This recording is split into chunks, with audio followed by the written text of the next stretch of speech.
হরে কৃষ্ণ। আজ আমরা আলোচনা করব ঝুলন মাহাত্ম্য, ঝুলন যাত্রা সম্পর্কে। দেখুন, ভগবান যুগে যুগে আসেন এবং লীলা করেন। দেখুন, আমাদের বাঙালিদের নতুন বৎসর শুরু হয় দোল যাত্রা দিয়ে, তারপরে আসে স্নান যাত্রা জগন্নাথের এবং রথযাত্রা। রথযাত্রা পার করে আসে ঝুলন যাত্রা। তো ভগবান তার ভক্তকে আনন্দে রাখবার জন্য সারা বছর ধরে এত ভক্তদের সঙ্গে এত রকম করে লীলা করেন, যাতে তার ভক্তরা ভীষণ আনন্দে থাকে, তাকে কেন্দ্র করে তার ভক্তরা আনন্দে থাকে।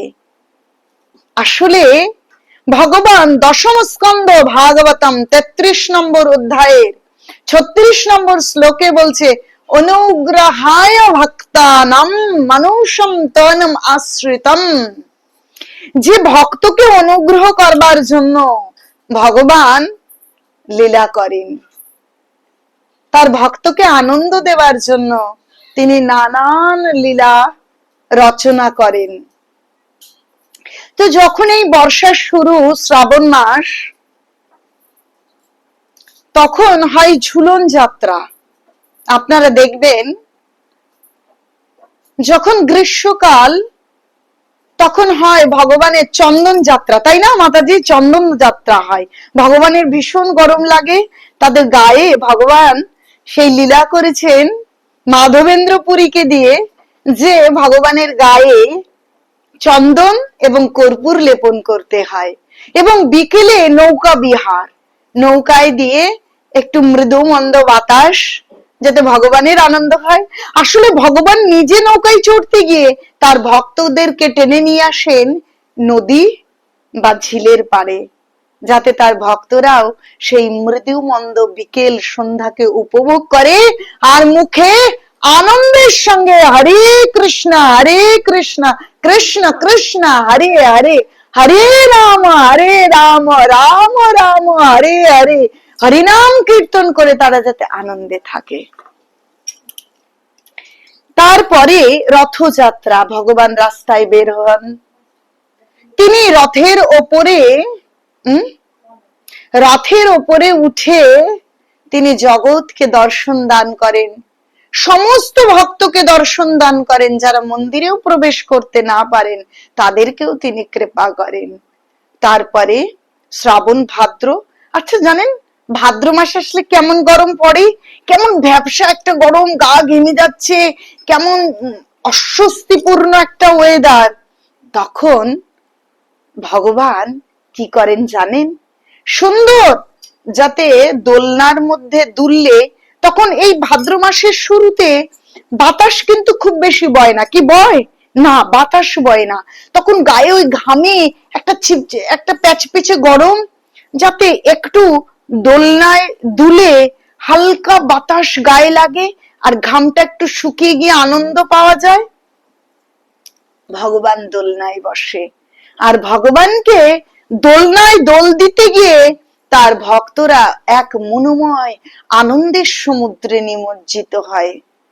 জানেন, আসলে প্রকৃত আনন্দ কোন জড়জাগতিক নারী পুরুষ আত্মীয় বন্ধুদের সঙ্গে প্রকৃত আনন্দ হতেই পারে না। সেগুলো হতে পারে সুখ ফুর্তি, কিন্তু প্রকৃত আনন্দ সচ্চিদানন্দ রূপায় বিশ্বৎপত্তাদিয়ে তবে তাপত্রয় বিনাশয় শ্রীকৃষ্ণ বয়ং নমো। বলছে সচ্চিদানন্দ রূপায়, সচ্চিদ আনন্দ ঘন রূপ বিগ্রহ, এই আনন্দ ঘন রূপ বিগ্রহ অনাদির আদি গোবিন্দকে কেন্দ্র করে যখন ভক্তরা থাকেন, তখন তারা প্রকৃত আনন্দ পান। তাই ভক্তদের আনন্দ দেবার জন্য ভগবান বিভিন্ন মনোময় লীলার উপস্থাপনা করেন। তাই এই সময়ে ঝুলন যাত্রা কবে? যে একাদশী থেকে বলরাম পূর্ণিমা পর্যন্ত।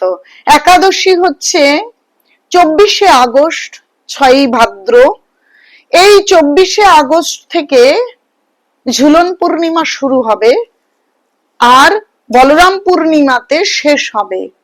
তো ইসকন ভক্তরা 5 দিন এই ঝুলন যাত্রা অনুষ্ঠান করে থাকেন। পুরীতে এই ঝুলন যাত্রা হয় 7 দিনের, আর বৃন্দাবনে হয় 13 দিনের, গোকুলে হয় 1 মাসের। যে ভক্তরা যাতে ভগবানকে নিয়ে আনন্দ করে, ভক্তরা যেন অন্য কোন জড়জাগতিক বিষয়ের মধ্যে নিজেকে নিমজ্জিত না করে। যখনই মানুষ জড়জাগতিক বিষয়ের থেকে সুখ খুঁজবে, সেই সুখই মানুষের দুঃখের কারণ। যে কোনো আনন্দ বা ভোগ করতে মানুষ যাবে জড়জাগতিক ভাবে, যে কোনো ভোগকে অনুভব করতে যাবে, সেই ভোগ প্রথমে ভালো লাগবে, কিন্তু অন্তিমে তা চিরতর দুঃখের কারণ। যে ভোগই হোক, জড়জাগতিক সমস্ত ভোগ চুলকানি রোগের মতন। প্রথমে চুলকলে ভালো লাগে, পরে কেমন লাগে? ভীষণ জ্বালা করে। তেমনি সমস্ত জড়জাগতিক বিষয়, যে বিষয়ে ধাবিত হয়ে একটু আনন্দ পেতে চেষ্টা করে মানুষ, সুখ পেতে চেষ্টা করে, সমস্ত জড়জাগতিক বিষয় পরিশেষে এক দুঃখের কারণ হয়ে দাঁড়ায়, আমাদেরকে বিষণ্ণ করে তোলে, বিমর্ষ করে তোলে আমাদেরকে। কিন্তু আমরা যদি ভগবানকে কেন্দ্র করে আনন্দ করতে যাই, তখন আমরা সত্যি প্রকৃত আনন্দের সমুদ্রে নিমজ্জিত হতে পারবো। সেটা অনাদির আদি গোবিন্দ কৃষ্ণ জানেন। তাই এমন ভাবে সারা বছর ধরে এমন করে লীলা বিলাস করেছেন, উপস্থাপন করেছেন, যাতে তার ভক্তগণ তাকে নিয়েই ব্যস্ত থাকে এবং প্রকৃত আনন্দের সাগরে নিমজ্জিত থাকেন। আসলে জানেন তো, যখন প্রকৃত আনন্দ, এই ঝুলন লীলার মাহাত্ম্যটা কি, আসল গুড়ো অর্থটা কি ঝুলন লীলা? এই যে ভগবানকে দোলনার মধ্যে দোল দেওয়া হয়, মানুষ কখন দোলে জানেন? মানুষের মনে কখন দোলা লাগে? যদি প্রকৃত প্রেম, প্রকৃত আনন্দ আসে, তখন লাগে দোলা। আর এই প্রকৃত প্রেম, প্রকৃত আনন্দ একমাত্র যখন সে কৃষ্ণকে ভালোবাসতে শেখে, যখন সে ভগবানকে ভালোবাসতে শেখে, তখন সে আনন্দে দুলতে পারে। নচেত সে আনন্দে দুলতে পারে না। যেখানে আনন্দ পাবে বলে সে জীবনের সমস্ত কিছুকে বিসর্জন দেয়, সমস্ত কিছু সমর্পণ করে, সেখানে এসে এমন দুঃখের সাগরে নিমজ্জিত হয়, যেন সে জীবিত থেকেও মৃত হয়ে গেছে, এমন পরিবেশ রচিত হয়। প্রত্যেকটা ঘর, প্রত্যেকটা মানুষ, প্রত্যেকটা কোনায় কোনায়। কিন্তু আমরা যদি প্রকৃত সত্য বুঝি যে ভগবানকে কেন্দ্র করে এই জীবনে থাকতে হবে, ভগবানের চরণে আত্মসমর্পণ করতে হবে, তখন কি হবে? প্রকৃত আনন্দ আসবে। আর আনন্দে যখন দোলা লাগে, মানুষ তখন দুলে ওঠে। আর সেই দোলার বহিঃপ্রকাশ ঝুলনে দেখুন, ভগবানকে দোল দেয় তার ভক্তরা। আর এই দোল দেওয়ার মধ্যে দিয়ে তাদের হৃদয়ে লাগে দোলা, তাদের হৃদয়ে আসে আনন্দ। জানেন এই ঝুলন লীলা কিভাবে হয়েছিল বৃন্দাবনে?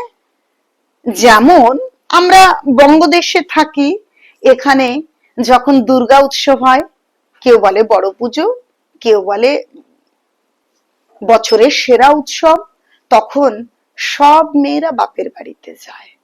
আর বৃন্দাবনে যখন এই শ্রাবণ ভাদ্র এই সময়টা আসে, এই শ্রাবণের সময়ে যখন বৃষ্টি পড়ে আর রুক্ষ সূক্ষ্ম এত তাপময় পরিবেশটা কেমন একটু সবুজ সবুজ হয়ে ওঠে চারপাশটা, সেই সময় নতুন সবুজের আভায় তারা মেয়েকে নিমন্ত্রণ করে, আর মেয়ে বাপের বাড়িতে আসে।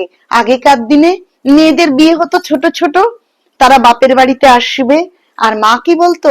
একটা দোলনা বাঁধো গো, আমার মেয়েটা আসবে, একটু দোল খাবে। ছেলেকে বলে জানা জানা একটু সুন্দর করে দোলনা বাঁধ, মেয়েটা আসবে, একটু দোল খাবে। ছোট্ট মেয়েটার বিয়ে হয়েছে, আসবে বাপের বাড়িতে, কি করে পাটাকে দোলাবে, মাথার বিনুনিটাকে দোলাবে, আর দোলনায় বসে বসে তার সখীদের সাথে আনন্দ করবে। এটা হচ্ছে বৃন্দাবনের রেওয়াজ। তাই যখন এই সময়টা এসেছে, ওই জাবট গ্রামে যেখানে রাধারানীর বিয়ে হয়েছিল, সেই বিষুভানু, আসল বিবাহ কিন্তু কৃষ্ণের সঙ্গে হয়েছে। এখন সেই লীলা বলতে গেলে তো অনেকটা, সে সময় না গিয়ে আমরা ঝুলনটাকেই বোঝবার চেষ্টা করি। তো জাবটে তার আয়ান ঘোষের সঙ্গে সংসারে থাকেন, শাশুড়ি তার শাশুড়ি ননদ জটিলা কুটিলা। হায় হায়, কি কূটনীতি! বলছে শাশুড়ি, শাশুড়ি শব্দ, শ্বশুর বাড়ি শব্দ, এই শাশুড়ি কথা কোথা থেকে এসেছে জানেন আপনারা মাতাজি? যারা বউকে সবসময় শাসন করে, এমন করে শাসন করে রাখে যেন তারা শ্বাস নিতে পারে না, একটার পর একটা কাজ, মানসিক চাপ এমন করে তাদেরকে রাখবে, তারা বাপের বাড়ি গিয়ে একটু যেন মুক্তির শ্বাস নেবে। এখান থেকে শাশুড়ি শব্দটা এসেছে। কিন্তু খুব সাবধান, আমাদের যারা ভক্ত তারা কিন্তু শাশুড়ি নয়, তারা কিন্তু মা নয়, শাশুড়ি নয়, কাকিমা নয়, মাসিমা নয়, তারা ভক্ত। আর একজন ভক্তের সঙ্গে আরেকটা ভক্তের সঙ্গে প্রেমের সম্বন্ধ হয়, সেখানে কিন্তু এই শাশুড়ি শব্দের এই আক্ষরিক অর্থ কিন্তু কাজে আসবে না। আপনারা কিন্তু সেটার সঙ্গে মিলিয়ে বলবেন না। কিন্তু জটিলা কুটিলা ননদ আর শাশুড়ি কেবল রাধারানীর ওপর কেবল শাসন, কেবল বাধা, কেবল নিষেধ। তার তো দম আটকে আসে, এই সময়টা এসেছে, কখন ভাই আসবে, কখন আমাকে নেমন্তন্ন করবে আর নিয়ে যাবে, আসছে না, সকলকে নিতে আসছে, আর মেয়েদের পাশের বাড়িতে বউদের এই তোর ভাই নেমন্তন্ন করেছে, তোর বাপের বাড়ি থেকে এসেছে, সবার বাপের বাড়ি থেকে নেমন্তন্ন করছে, সবাই বাপের বাড়িতে যাবে, কিন্তু রাধারানীর তো আসছে না। আর জটিলা কুটিলা, ও তোমার এবার আর বাপের বাড়িতে যাওয়া হবে না। আর ওর মনটা বিষণ্ণ হচ্ছে, কেন ভাই আসে না, কেন বাবা আসছে না, আমিও একটু বাপের বাড়িতে যাব। কবে সেখান থেকে এসেছে, একটু বাপের বাড়িতে গিয়ে ভাই বোনদের সঙ্গে, বান্ধবীদের সঙ্গে খুব আনন্দ করব, এরকম করে ভাবছে ছোট্ট রাধারানী। আর মনের দুঃখে লুকিয়ে লুকিয়ে কখনো একটু কেঁদেও ফেলছে।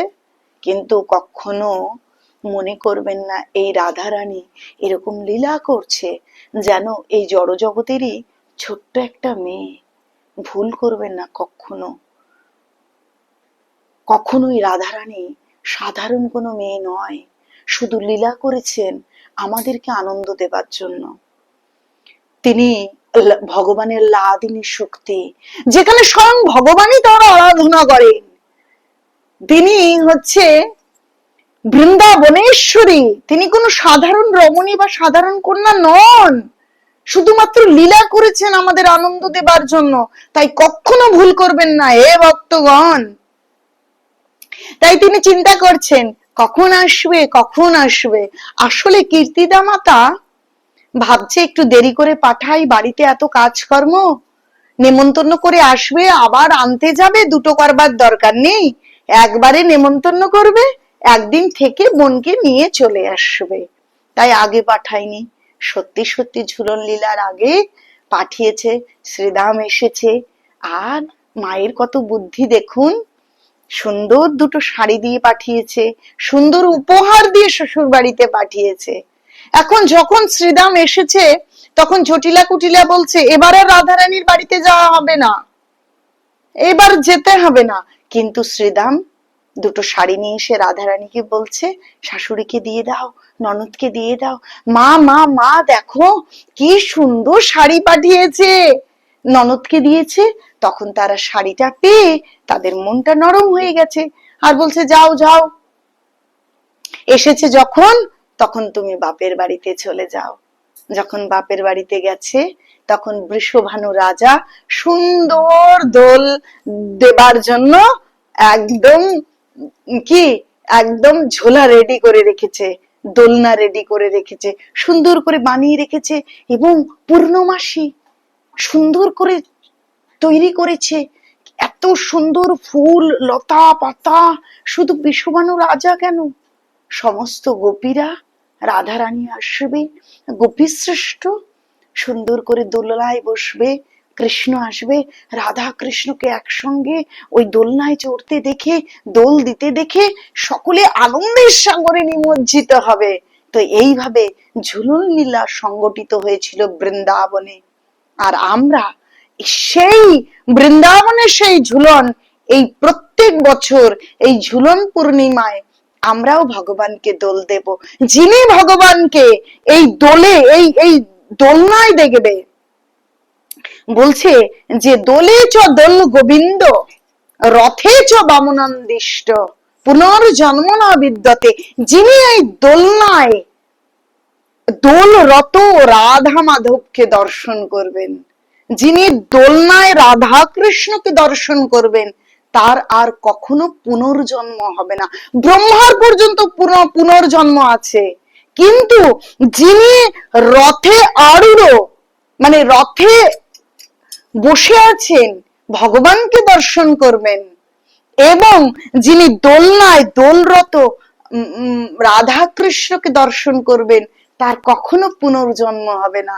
জানেন, আমরা জন্ম জন্মান্তর গোল গোল গোল গোল করে ঘুরছি, কখনো পশু, কখনো পাখি, কখনো কীট পতঙ্গ, কখনো মানুষ। সমস্ত জীবনে আমরা কেবল কষ্ট, কেবল ত্রিতাপ, দুঃখে আমরা জর্জরিত হচ্ছি। এই দুঃখের অবসান প্রয়োজন। তাই ভগবান আমাদেরকে সুযোগ প্রদান করছে যে আমরা ভগবানের এই অপ্রাকৃত লীলা আমরা যেন দর্শন করি, এবং আমরা সেই আনন্দে হরিনাম কীর্তন সহযোগে আমরা যেন সেই আনন্দকে গ্রহণ করি এবং ভগবানকে দর্শন করি। এই দু চোখ ভরে, শুধু দু চোখ নয়, দুটো চোখ তো বাইরের চক্ষু, আর অন্তর্দৃষ্টি দিয়ে আমরা যেন রাধা মাধবকে তৃপ্তি ভরে দর্শন করি, আর আমাদের এই জন্ম মৃত্যু জরা ব্যাধি চক্রকে ভেদ করে আমরা ভগবানের ধামে, চিন্ময় ধামে চিরতরে চলে যায়, আর সমস্ত দুঃখের অবসান ঘটে। তাই যে যেখানে আছেন সকলে যদি বাড়িতে ঝুলন করতে পারেন করুন, নচেত নিকটস্থ সমস্ত ইস্কন মন্দিরে ঝুলন লীলা হয়, অন্যান্য মন্দিরেও হয়, আপনারা সেখানে যেতে পারেন, পুরীতে যেতে পারেন, এবং বৃন্দাবনে যেতে পারেন, গোকুলে যেতে পারেন। বৃন্দাবনের গোকুলে 1 মাস ধরে ঝুলন লীলা হবে, আর এই লীলা দর্শন করলে কখনো পুনর্জন্ম হবে না। তাই সকলে এই লীলা দর্শন করুন এবং আমাকেও আশীর্বাদ করুন, যাতে ভগবানের ঝুলন লীলা দর্শন করতে পারি, ভগবানের নাম করতে পারি, ভগবানের ভক্তের চরণ আশ্রয় করে ভগবানের সেবা করতে পারি। নিতাই গৌর প্রেমানন্দে।